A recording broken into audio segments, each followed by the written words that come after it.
الحمد لله الذي شرفنا على سائر الأمم برسالة من اختصه من بين الأنام بجوامع الكلم وجواهر الحكم، وصلى الله تعالى على خير خلقه محمد وآله وصحبه وبارك وسلم، ما نطق اللسان بمدحه ونسخ القلم. أما بعد، فأعوذ بالله من الشيطان الرجيم. بسم الله الرحمن الرحيم. وقضى ربك ألا تعبدوا إلا إياه وبالوالدين إحسانا،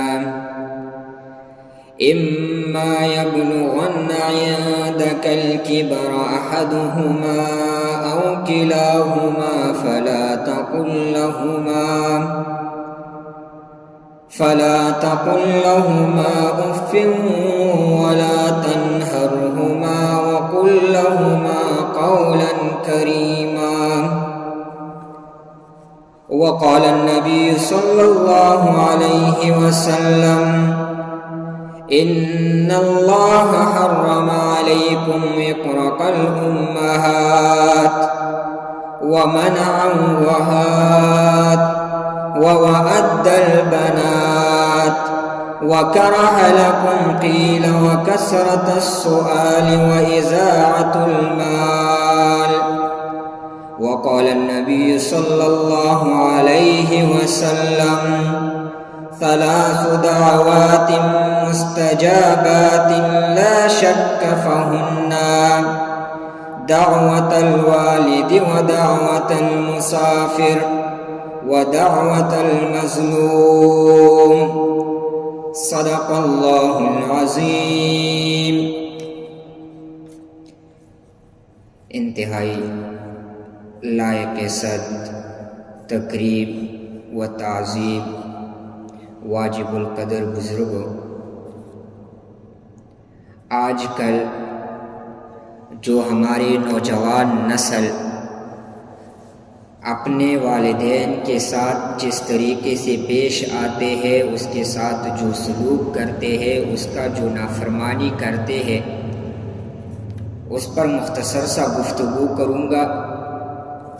موضوع تو بہت لمبا ہے والدین کے بارے میں، لیکن وقت کی کمی کی وجہ سے مختصر سا گفتگو کروں گا.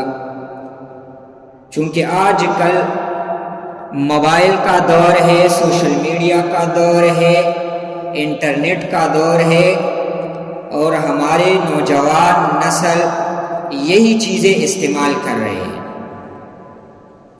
انہی پر ہم دیکھتے ہیں یورپ ممالک کو، جتنی بھی برٹش ممالک ہے، یورپین ممالک ہے، ان کا جو طور طریقہ ہے، ان کا جو عمل ہے، ان کا جو کام ہے، وہی کام، وہی عمل، وہی طور طریقہ ہماری نوجوان نسل بھی اپنے آپ میں داخل کر رہے ہیں. جو عمل وہی کرتے ہیں، ہم بھی وہی کرتے ہیں. جو عمل وہ والدین کے ساتھ کرتے ہیں، ہم بھی وہی عمل کرتے ہیں. کیونکہ یورپین ممالک کا یہ طور طریقہ ہے کہ جب بھی والدین 60-70 سال کی عمر کو پہنچ جاتے ہیں تو یا تو اس کو اپنے گھر میں الگ سا جگہ دیتے ہیں، یا ایک کمرے میں اس کو ڈال کر اس کے لیے نوکر چاکر رکھتے ہیں. والدین کا انتقال ہو جاتے، اس کو یہ معلوم نہیں ہوتا کہ ہمارے والدین کا انتقال کب ہوا ہے، کس طریقے سے ہوا ہے، اور کہاں پہ ہے. اب جو اس کا طریقہ ہوتا ہے دفن کرنے کا ہوتا ہے، یا ایسے گرانے کا طریقہ ہوتا ہے، یا جلانے کا طریقہ ہوتا ہے، اس کو پتہ تک نہیں ہوتا کہ ہمارے والدین کا یہ آخری جو اس کا حق ہے یہ کس نے کیا. ابھی وہی عمل ہم بھی کر رہے ہیں. ہم ہمارے نوجوان نسل یا تو اپنے والدین کو پاگل خانے میں داخل کرتے ہیں، یا خود الگ ہو جاتے ہیں شادی کرنے کے بعد، یا اپنے والدین کو الگ کرتے ہیں، یا اپنے والدین کو ایک کوٹلی میں بند کرتے ہیں سال میں ایک مرتبہ یا ایک مرتبہ بھی اس کے ساتھ نہیں ملتے. حالانکہ ہمارے نوجوان نسل یہ سوچتے نہیں ہے کہ یہ جو آج میں کر رہا ہوں اپنے والدین کے ساتھ یہ کل میرے ساتھ ہونے والا ہے، یہ مکافات عمل ہے، مستقبل میں یہ کام میرے ساتھ ہونے والا ہے. جو آج میں نے اپنے والدین کے ساتھ کیا ہے یہی میرے ساتھ ہوگا. آج ہم بالکل آرام سے بیٹھے ہوئے ہیں، ہم اپنے والدین کی نافرمانی بھی کرتے ہیں، ہم اپنے والدین کو ذلیل بھی کرتے ہیں، ہم شادی کرتے ہیں تو اس سے الگ بھی ہو جاتے ہیں، اپنے والدین کو دیکھتی بھی نہیں ہے.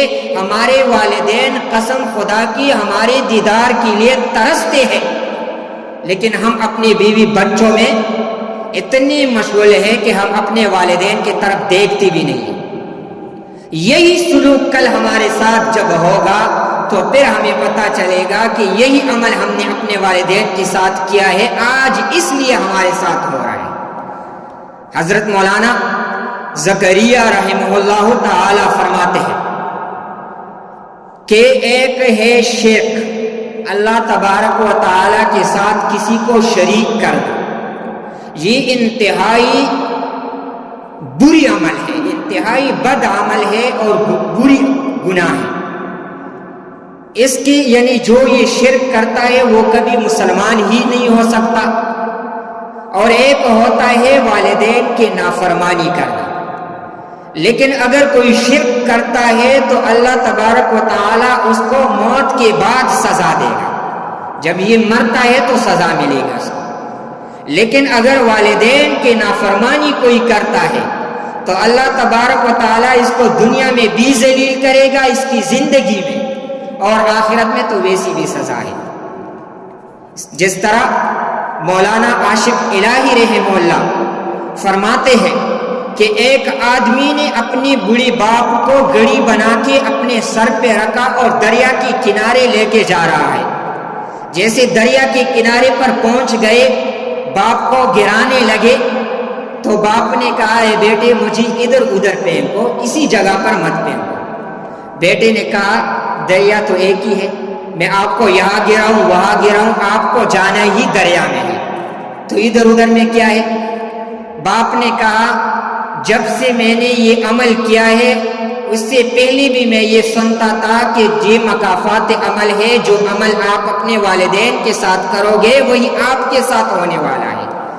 لیکن میں نے اس پر عمل نہیں کیا، میں اس پر یقین نہیں رکھتا تھا. جب آپ نے مجھے گڑی بنا کے دریا کے کنارے لے کے آیا تو یہی عمل میں نے اپنے والد کے ساتھ کیا تھا. میں نے اپنے والد کو گڑی بنایا تھا اور اسی دریا میں لایا تھا، اسی جگہ پر میں نے اپنے والد کو پھینکا تھا. اس لیے میں نے آپ کو کہا کہ بیٹے مجھے تھوڑا سا ادھر ادھر پھینکو، آپ اسی جگہ پر مجھے پھینک رہے ہو جسی جگہ پر میں نے اپنے والد کو گرایا تھا. اسی وقت بچے نے اپنے سر سے باپ کو نیچے اتارا اور فرمانے لگا ابا جان میں آپ کو کبھی بھی نہیں گراؤں گا، کیونکہ جو عمل میں آپ کے ساتھ کر رہا ہوں یہ عمل میں اپنے ساتھ کر رہا ہوں، یہ کل میرے ساتھ ہونے والا ہے تو یہی عمل میرے ساتھ ہوگا، اس لیے یہ عمل میں اپنے ہی ساتھ کر رہا ہوں. اس لیے والدین کی عزت کرنا چاہیے.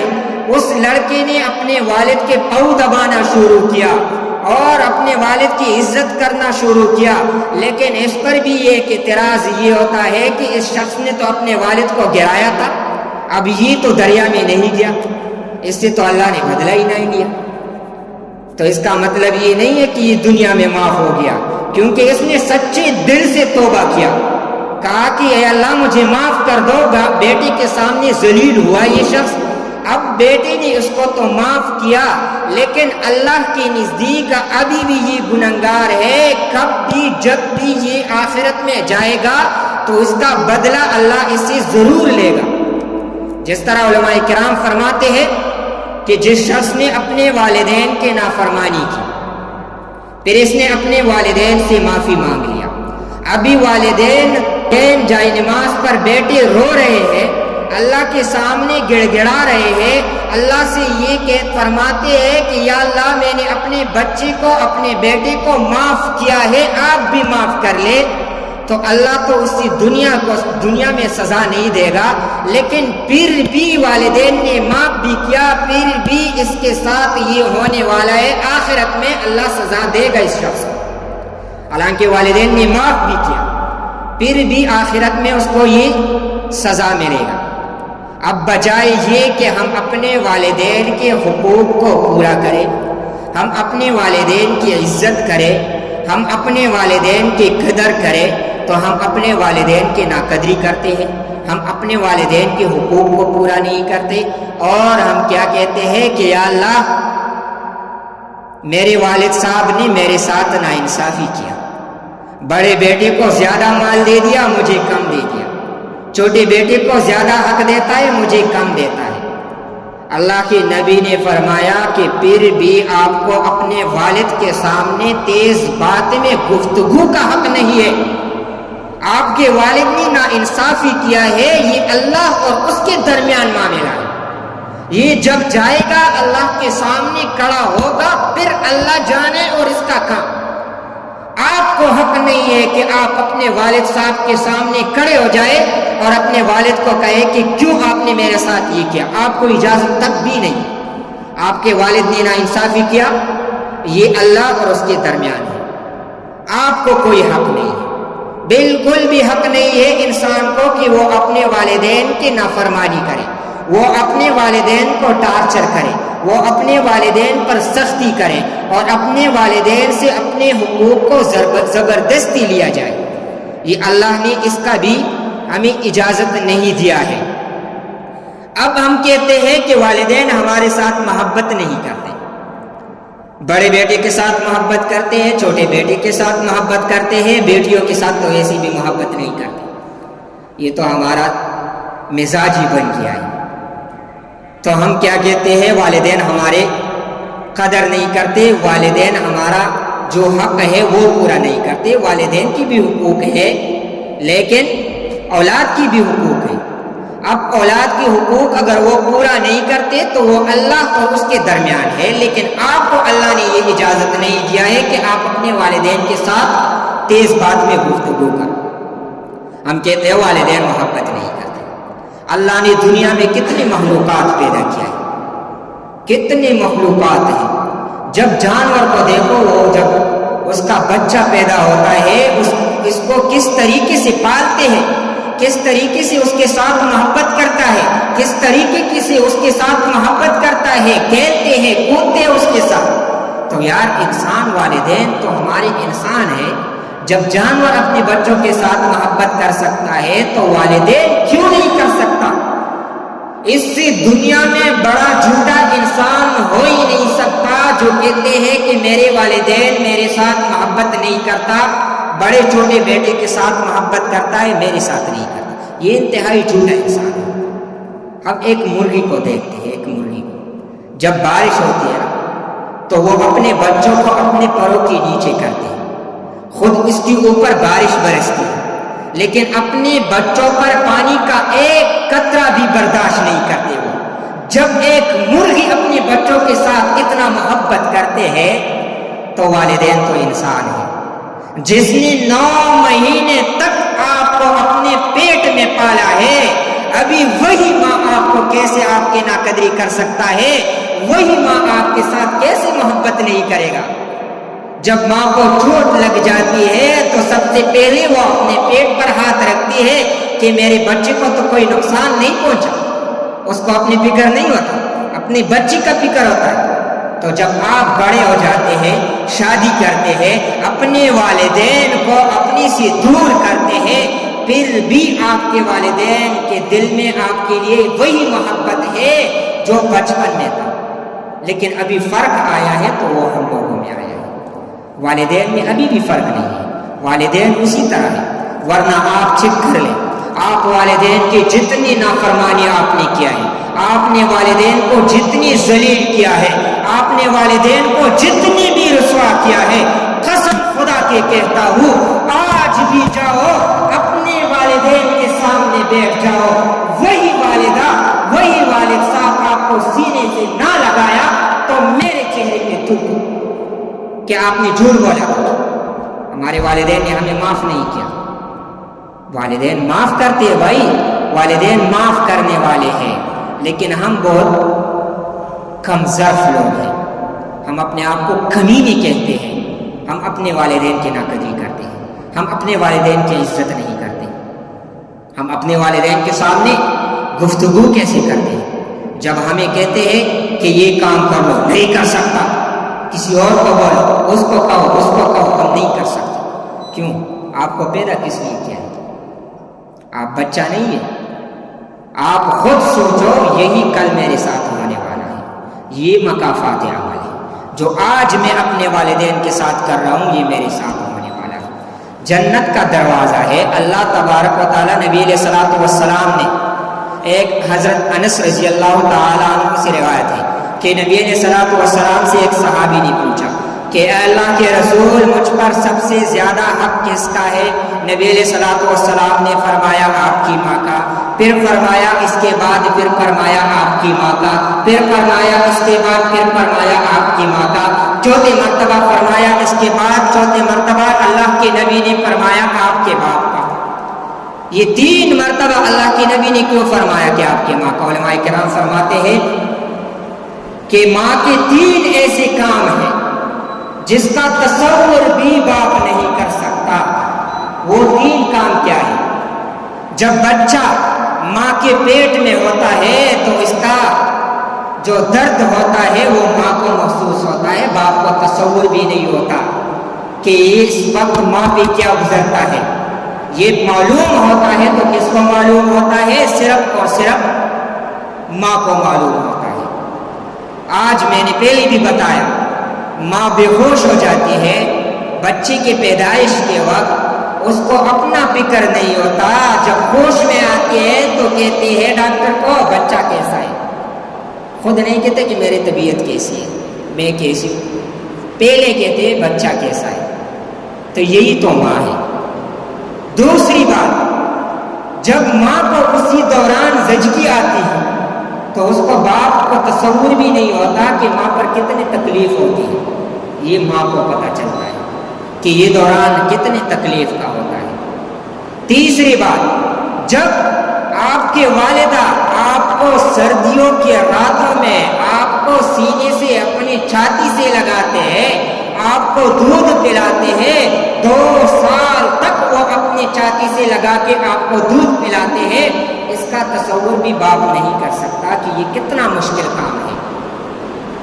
ایک آدمی نے کہا اپنے والدہ کو کہ ماں جان میں آج آپ کے تمام حقوق پورا کر لوں گا، جتنے حق آپ کے ہیں مجھے آج بتاؤ، میں پورا کر سکتا ہوں، میری زندگی کی پوری حقوق آج مجھے بتا دو۔ ماں نے کہا چلو رات میں میرے کمرے میں آ جاؤ، آج رات سے شروع کرتے ہیں۔ جیسے بچہ رات میں آیا، ماں کے ساتھ سو گیا، رات میں ماں اٹھتی ہے، بچے کو کہتے ہیں بچے بیٹا پانی تو لا، بیٹا پانی لا کے ماں کو پیش کرتے ہیں۔ ماں نے 2-3 گھونٹ کیا، باقی بچے کے جگہ پر گرا دیا۔ جیسے گرا دیا، ابھی بچہ چیخ اٹھتا ہے کہ ماں جان یہ کیا کر دیا آپ نے، میں ابھی کیسے سوں گا آپ؟ ماں نے کہا ابھی صبر کرو، ابھی صبر کرو، 3 سال تک تو میرے ساتھ سوتا رہا، رات میں 3-4 مرتبہ آپ کو بھوک لگتی، آپ کو پیاس لگتی، میں سردیوں میں اٹھتی، آپ کو دودھ پلاتا رہا، آپ کو پانی پلاتا رہا، وہی گود میں بٹھاتا تھا اور آپ میرے گود میں پارٹی بھی کرتے، میرے گود میں پیشاب بھی کرتے، ابھی تو 3-4 مرتبہ اسی رات میں بھی باقی ہے، یہ تو تقریباً 30 سال کی زندگی، ابھی صبر کرو۔ بچے نے کہا ماں جان یہ میں نہیں کر سکتا، یہ میں ایک رات نہیں کر سکتا، 30 سال تک میں کیسے کروں گا؟ ماں جان میں نہیں کر سکتا۔ اسی وقت ماں سے معافی مانگ لی۔ نبی علیہ الصلوۃ والسلام کے سامنے ایک صحابی آئے اور فرمانے لگا اے اللہ کے رسول، میں نے اپنے والدہ کو اپنے کندھوں پہ بٹھایا اور اپنے کندھوں پہ اس کو حج کروایا، کیا میں نے اپنے والدہ کا حق پورا کیا؟ نبی علیہ السلام ہنسنے لگے کہ وہ تو کیا، آپ نے اس سردیوں کے راتوں میں جو آپ روئے اور آپ کے ماں نے آپ کو دودھ پلایا، اس دودھ کا ایک قطرے کا حق بھی ادا نہیں کیا ہے۔ آپ کہنے لگے کہ میں نے پورا حق ادا کیا، یہ کوئی گپ شپ ہے کہ آپ نے پورا کر دیا؟ خدا کی قسم ماں کی پاؤں کے نیچے جنت ہے، یہ ہمارے لیے جنت کا راستہ ہے۔ ہم اپنے والدین کی عزت کرتے ہیں، ہم اپنے والدین کی قدر کرتے ہیں، ہم جنت کا راستہ ہمیں سکھاتی ہے۔ بس ایک واقعہ سناتا ہوں۔ موسیٰ علیہ السلام کے زمانے میں ایک قصائی تھا۔ موسیٰ علیہ السلام نے فرمایا کہ یا اللہ، ہر نبی کے ساتھ ایک نہ ایک امتی جنت میں جائے گا، مجھے بھی وہ امتی دکھا دے جو میرے ساتھ جنت میں جائے گا۔ اللہ تبارک و تعالیٰ نے فرمایا کہ فلاں علاقے میں ایک قصائی ہے، وہی آپ کے ساتھ جنت میں جائے گا۔ ابھی موسیٰ علیہ السلام نے کہا کہ ایک قصائی میرے ساتھ جنت میں جائے گا؟